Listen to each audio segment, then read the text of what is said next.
مصاحبه سیمای آزادی با آلکسی گونچارنکو، نماینده پارلمان اوکراین و عضو هیات نمایندگی اوکراین در شورای اروپا.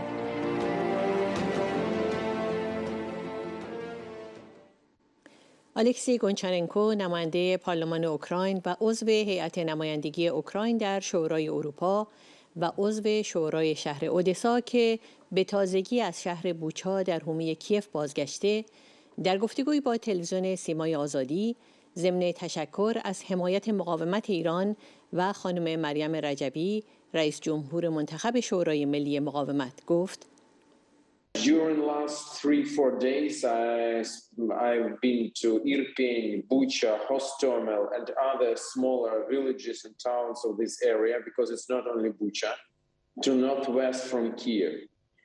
They were occupied by Russian troops for near a month, and during this month, awful war crimes were committed there. Hundreds of people, civilians, were killed. Just executed, just killed for nothing.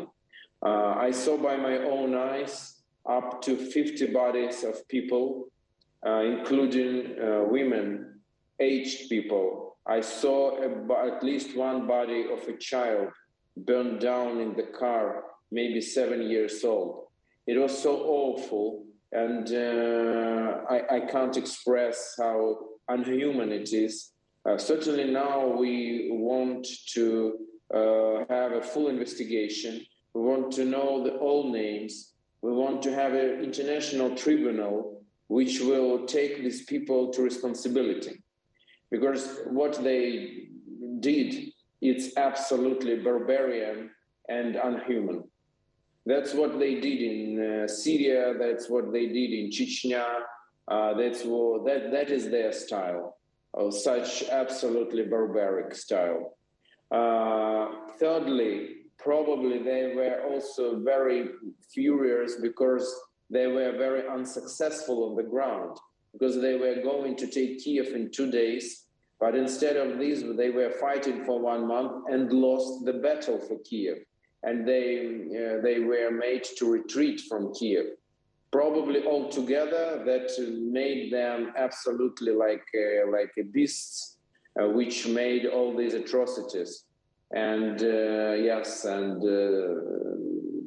we can look for any explanation. But what we can say for sure, that it is a war crime, that it was absolutely unjustified, and they should pay for this. در ادامه این مصاحبه ضمن یادآوری حمایت و همبستگی مردم ایران با مردم اوکراین و اینکه مقاومت قهرمانانه مردم اوکراین به جهان نشان داد که هیچ چیزی قوی‌تر از اراده مردمی که تصمیم گرفتند مقاومت کنند و بهای آن را بدهند نیست، از آلکسی گونچارنکو پرسیدیم که انتظار و خواستشان از جامعه بین‌المللی چیست؟ Yes, thank you once again for your support. What we need. Now we need 2 things. Russia should be cut off from a civilized world. Should be embargo on Russian oil, Russian gas, which makes 2/3 of Russian economy and 2/3 of Russian export and half of revenues of Russian state budget. So that should be done. More sanctions against Russia. Second thing, we need more weapons. We are holding the ground. We are very effective on the ground. We are thankful to Western countries which are helping us with weapons now. But what we don't have and where we have problem is in the air. Russians still have advantage there, and that's something which can be changed with the help of the West. So we need air defense, aircrafts, and that will equate situation in air, and that can change military situation that we can not only defend and not only locally counterattack, but just to liberate all of our territory from Russian occupants. از آلکسی گونچارنکو پرسیدیم که کشور شما اکنون الگویی برای همه آزادیخواهان جهان از هر دین و از هر سرزمینی شده است. همه آزادیخواهان به شما نگاه می‌کنند و مقاومت شما را تقدیر می‌کنند و برایتان دعا می‌کنند. پیام شما برای مردم چیست و از مردم چه می‌خواهید که برای شما بکنند؟ My message is very clear and simple. We need to fight for good things. We need to fight for freedom and democracy and never give up. The world was saying that Ukraine has just several days and we will fail.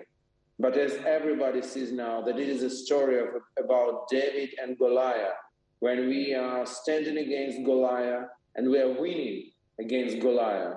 And I hope that will be inspiration for many people, many nations all around the planet, that never give up at the face of evil, fight for yourself, fight for your freedom, and you will win. So I believe that this war, which is very painful for us, but this war will change the history. And after this war, the dictatorships all around the world will suffer, and all around the world they will shrink. And I hope that we will see, not in very far future, that the whole planet will be free.